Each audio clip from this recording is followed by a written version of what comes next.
One of my 2013 objectives is to be a little more organized with all of my equipment. As you can see here, this is my cart that I use that I take out to inspect the bees, and I put together a little kit, and I'm going to go through each one of these things in here. Primarily two things: the tools that I need at hand and the tools that I use throughout the season to perform different activities, and I'll go through some of those real quickly. So I'll go through my soft pack first. This is something that was given to me as a gift.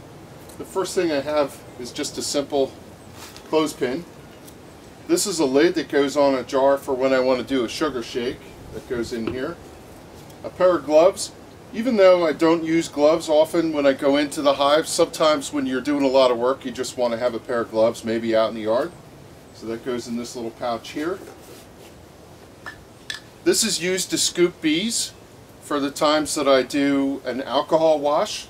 This is a measured scoop. It has written on it 6 ounces, which is the right amount when you want to do an alcohol wash to determine whether you have varroa mite problem.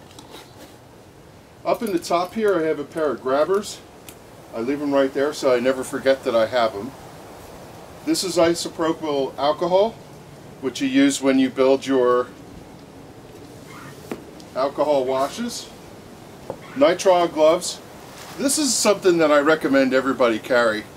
If you don't want to get your hands dirty, because sometimes propolis sticks to them and you can't get it off, or if you're just not comfortable going barehanded, you could use these, and it's highly recommended. Something about the texture of this, the bees don't particularly like it. The recommendation often from seasoned beekeepers is to go barehanded, but a lot of people really don't like to be stung or are afraid to be stung on the hands. When you're wearing heavy cotton or leather gloves, it becomes very difficult to get the tactile feel. Using nitrile gloves is a good compromise between the two. I always keep them in my kit. Of course, you have your lighters, your primary, and you always have to have a backup because you'll be out in the bee yard and this one will run out of fuel. You keep a bee brush or 2. I happen to have 2 in my kit. I probably only need to carry 1. And then of course every single person has to have their tools for prying the frames. This one's a new one. I'm going to try this season a different design. You could use it to pry up the different frames when you're going in. So this is what I keep in my soft pack.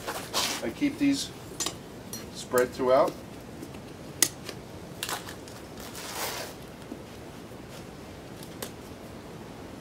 Everything has its place, and one of the things that I attempt to do is always put them back in the same spot, and that keeps you more efficient when you're working in the hive, to just make sure that every time you're after something, it's where it's supposed to be.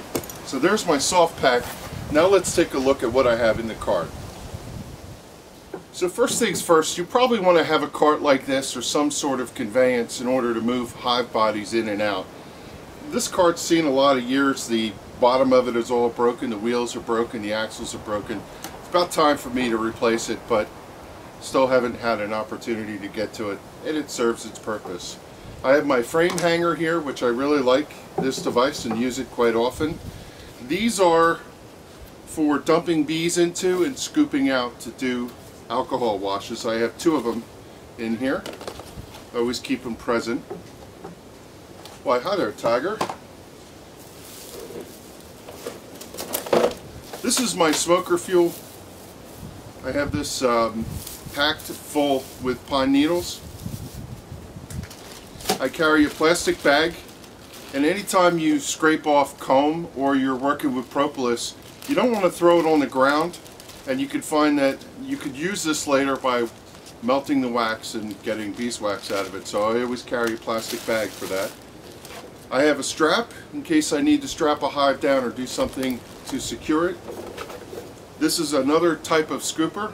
It's a 1/2 cup measure, and I would use it for this device, which is used for a sugar shake, and or this one, which is used for an alcohol wash. The way you work this is you take this off, you dump a 1/2 cup of bees in here, you shake them through, and then you turn it over, and when you turn it over the mites fall through, and you could get an accurate count of how big your mite infestation is. Of course, everybody has to have a smoker, and the last thing that I have in here is a bottle with a little bit of sugar water. Sometimes if you don't want to smoke the bees but you want to calm them down, you're just going to spray them off a little bit with some sugar water. Tiger's happy to see me. So that's what's in my kit. I move things in and out all year long depending on what my objectives are. And this is a pretty simple setup. Everybody should have something. The key thing is whenever you're going out to the hives, set your kit up for what your objectives are so that you have the right equipment and don't have to keep running back to the house to get the things that you need.